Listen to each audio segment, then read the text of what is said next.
Bienvenue dans cette petite actu réfractaire, on est le 24 février et aujourd'hui on va parler des élections en Allemagne et de l'ouverture du plus gros procès pour pédocriminalité en France. Hier, c'était les élections législatives en Allemagne et il y a eu pas mal de bonnes et de mauvaises surprises. L'Union chrétienne démocrate de Friedrich Merz a remporté la majorité avec 28,6% des voix. Quant au parti social-démocrate qui était alors au pouvoir, celui d'Olaf Scholz, lui, il a reçu un revers majeur avec seulement 16% des voix. L'AfD a, elle, doublé son score pour atteindre 21%. L'AfD sont connus pour leur position anti-migrants, ses alliances avec des néo-nazis et des projets de remigration.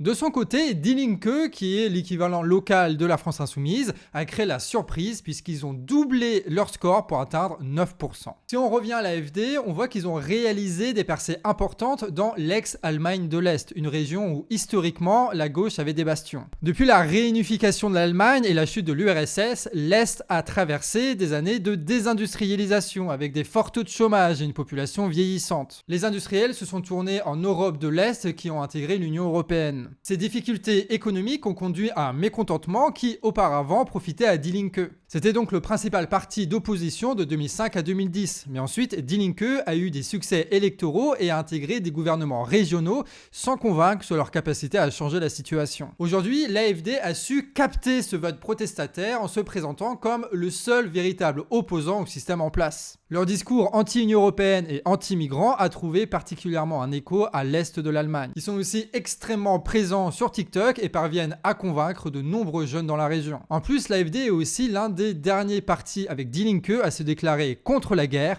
contrairement aux Verts qui ont abandonné leur position pacifiste depuis le début du conflit en Ukraine. Et comme vous le savez, l'économie allemande a beaucoup souffert des sanctions contre la Russie. L'Allemagne dépendait de la Russie pour 30% de son gaz. L'AfD promet aujourd'hui de reconnecter l'économie allemande au réseau russe et avec elle promet un rebond économique. L'homme le plus riche du monde, lui, Elon Musk, a aussi joué un rôle dans cette poussée de l'AfD. Il a apporté son soutien à l'AfD sur Twitter, dans des journaux nationaux et aussi dans des conférences directement avec l'AfD, ce qui fait qu'il a participé à normaliser l'AfD dans le paysage politique allemand. Le 29 janvier 2025, tu as Friedrich Merz, le leader de la CDU, qui a fait adopter une loi anti-migrante au Bundestag avec le soutien de l'AfD. Il brise alors le cordon sanitaire historique contre l'extrême droite. Ce qui a fait réagir la population, le 31 janvier, tu as au minima 220 000 personnes qui ont manifesté. Et en réaction à cette montée de l'AfD, tu as donc Die Linke qui a monté, et particulièrement chez les jeunes, où tu as 25% d'entre eux qui ont voté pour Die Linke lors de ces élections. Leur score est assez haut pour avoir des sièges au Bundestag, ce qui n'était pas garanti. Et tu as un autre parti, c'est l'alliance de BSW de Sarah... non allemand compliqué à prononcer. Elle a obtenu 4,97%. Donc juste quelques voix qui lui manquaient pour pouvoir accéder au Bundestag. Et l'alliance BSW, c'est une rupture, une scission avec Die Linke qui a été organisée en 2023 à cause de divergences sur l'immigration. Elle défend des positions de gauche conservatrices, protectionnistes et anti-migrants. Elle ne pourra donc pas participer à la formation du nouveau gouvernement. Un enseignement qui pourrait être utilisé en France dans des débats entre Mélenchon et Roussel où les stratégies s'opposent grossièrement sur les mêmes lignes que BSW et Die Linke.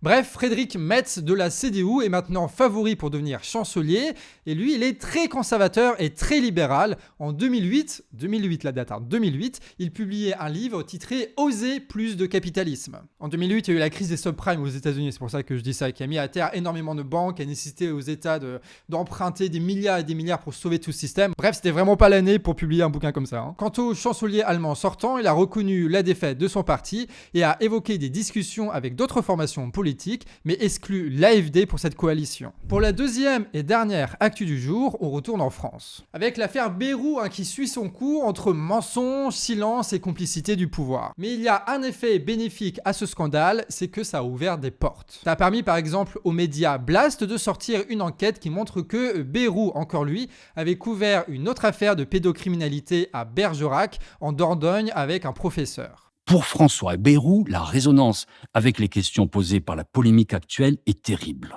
Dans l'affaire de Betaram, le chef du gouvernement de coalition dit avoir été au courant seulement d'une gifle. Dans celle de Bergerac, il était informé des viols répétés sur ces jeunes enfants qui ont vécu un calvaire. Évidemment, si vous voulez avoir tout le contenu de leur enquête, n'hésitez pas à aller voir ça sur leur chaîne YouTube. Comme quoi, quand ils font pas des marioles, ils font des trucs bien. Hein. L'affaire de Betaram va permettre aussi de mettre la lumière sur une autre affaire, l'affaire Squarneck. Alors, on en a déjà parlé sur Actu Réfractaire, mais je crois que c'est bien de se répéter parfois. Hein. Squarneck, c'est le nom d'un chirurgien pédiatre qui a commis en 25 ans des crimes pédocriminels sur plus de 300 victimes identifiées. On parle là de gosses qui l'abusaient après les avoir anesthésiés. Et s'il a pu commettre ces crimes pendant 25 ans, c'est qu'il a été protégé. Même lorsqu'il avait été condamné en 2005 pour détention d'images pédopornographiques, ou même lorsque ses collègues alertaient la direction sur ses comportements étranges. Le cas Squarneck est exceptionnel aussi parce que le gars notait sur un carnet tous ses crimes. C'est ce qui a permis d'identifier l'ensemble de ses victimes, alors même que beaucoup d'entre elles ne se souvenaient pas. Qui pose la question de combien y a-t-il d'autres criminels de la sorte qui sont plus vigilants que lui et qui se font pas avoir et qui continuent à être protégés aujourd'hui. Le procès est tellement immense qu'il demande une organisation exceptionnelle au parquet de Rennes qui a la charge du dossier. Le procès va durer 4 mois, il concerne 300 victimes, tu vas avoir 65 avocats sur le coup